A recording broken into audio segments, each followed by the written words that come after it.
Mrs. Brack Grinton, a former Lincoln Heights student and later a teacher there, states that Wilkes County Superintendent C.C. Wright, in a talk at the school, gave the students the feeling that they were somebody and could prove it if they were willing to try. He inspired teachers and students alike. Since it closed, Lincoln Heights has been used as a vocational center. Wilkes Community College used it for a gymnasium. The oldest part was used as a daycare, then as a tutorial program to teach reading on Saturdays in 1992, and then as UCAN charter school. Finally, it became just a community center for African Americans. Bessie B. Harris was born in 1892 to Joseph C. and Mary O.B. Harris, one of 10 children. She attended Thankful School, and then the academy was to be built at Damascus. Her early education took place at a 4-month school on the old Damascus Road. She attended St. Augustine College in Raleigh and later the University of Pittsburgh and Columbia University.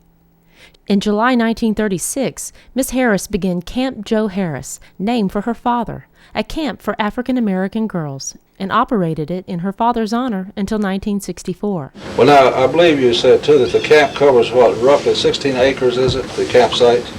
The campsite, I have 16 acres of my own land that is, the camp is. And the camp is more or less sort of back of where we're sitting now, back of your home here. Yes. Sort of a little bit east of here, I guess. Yes. The camp was open some 6 weeks in July and August. It served black girls from the ages of 10 to 18. When the camp was closed to girls in the summer and at other times, it served boys under the age of 14. The camp's programs included drama, group games, nature study, handwork, campfires, hiking, swimming, and health and hygiene instruction.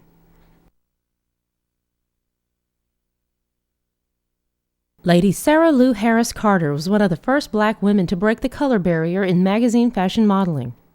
Well, now, Lady Sarah Lou also started out as a teacher, didn't she? She started out as a teacher. She finished Bennett College, and she started out as a teacher, and then she took up other work in New York, and for a while she was in TVs and tells two series, but in so many things I don't know just what she has. Well, she was a model for time, too. She was a model for quite a while. Yes. And then she was on TV. She married Sir John Carter, who was Guyana's ambassador to the United States. She was a descendant of free blacks who migrated to Wilkes County from Culpeper, Virginia. She attended Lincoln Heights School in Wilkesboro and then completed her formal education at Bennett College in Greensboro. Upon graduation, Carter taught at Lincoln Heights for 1 year, then left to study for her master's degree at Columbia University in New York. While there, she became a fashion model. Mr. Charles E. Doc Broadus graduated from Lincoln Heights High School. He received international recognition in the sport of boxing. After graduation, he was drafted into World War II. From 1942 to 1945, he served as an infantryman and tank commander in Europe. Following the war, he remained with the armed forces and began a career as a boxing coach. After retiring from the military in the mid-1960s, he founded the Job Corps Sports Program to get disadvantaged youth off the streets. Mr. F. Lee Howell received a Nancy Susan Reynolds Award for his work in race relations. He presents programs on Black heritage and related subjects through his traveling exhibit of over 1,000 items about the civil rights movement. Where Wilkes County, as it relates to African American heritage, is today, and I look at the contemporary personalities who are in positions that 10 years ago, I don't think that we were thinking that way, such as Luther Parks, being, a successful African American who was elected as a county commissioner. Or I look at Paul Robinson Jr., who is in a managerial position with the Wilkes County area. My own son, Keith Devereaux, is the director of the North Wilkesboro Housing Authority. So, those are some things. William Coles, they call him Billy Coles, who is a very strong advocate of Wilkes County communities, but more importantly, he spends quite a bit of his time, pushing for activities of cultural nature and others. You see, after the war broke out, of course this was in 41, I was in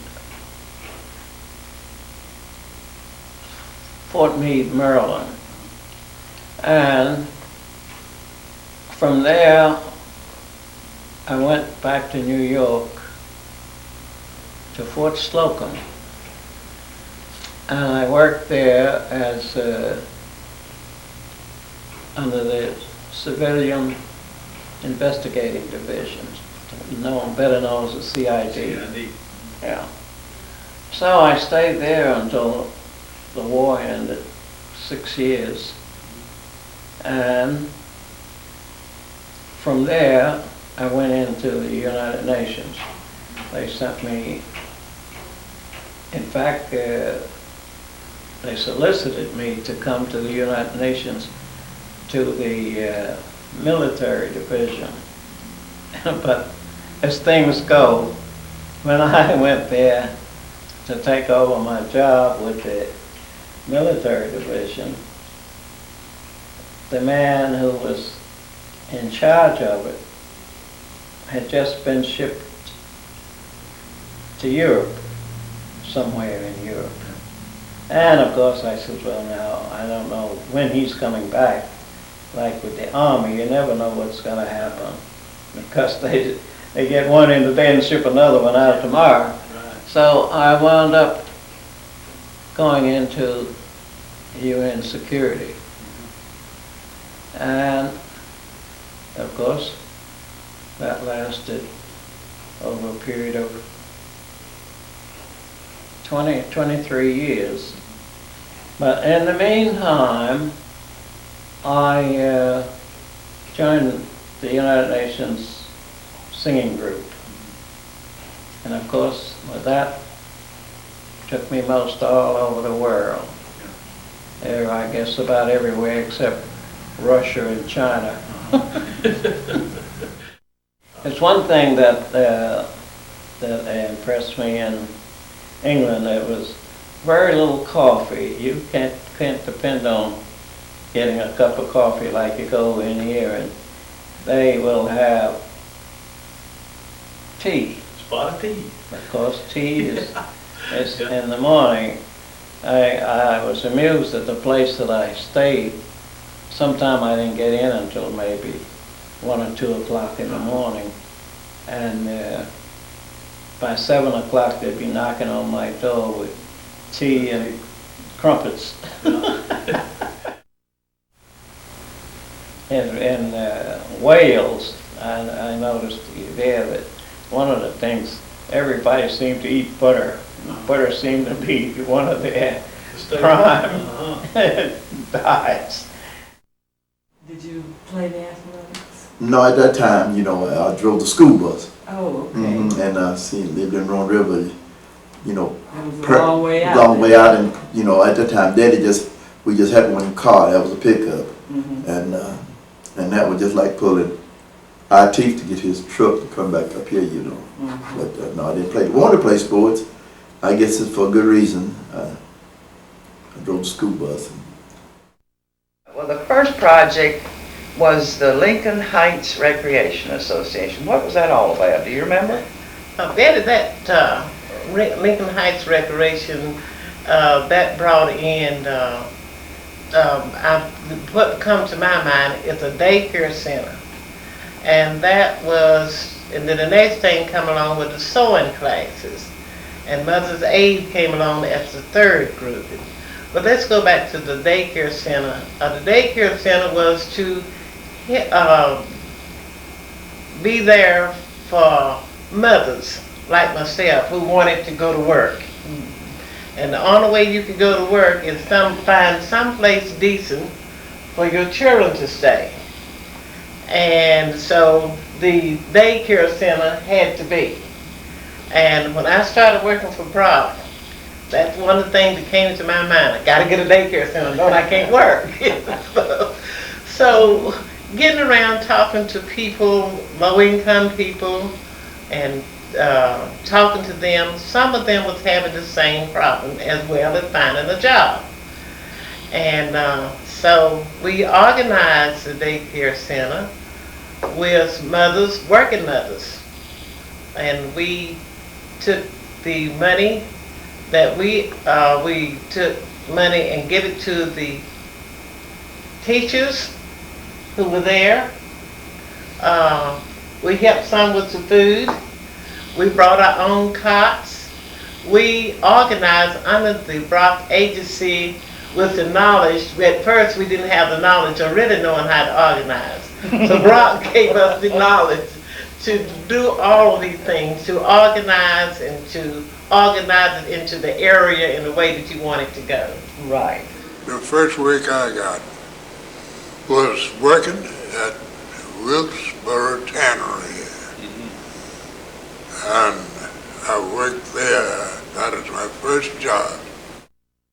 When you were first having a recollection of Wilkesboro, what were the roads in the town and things like back then? Well, the road was just common country roads, wagon roads, up mountains, down mountains, through the woods, like that. When your mother was cooking, did she have a wood stove to cook on? Yes. And I had the job at home. I had to get up. I was big enough to get a job on the Public Works. I had to get up in the morning, make fires in a wood stove.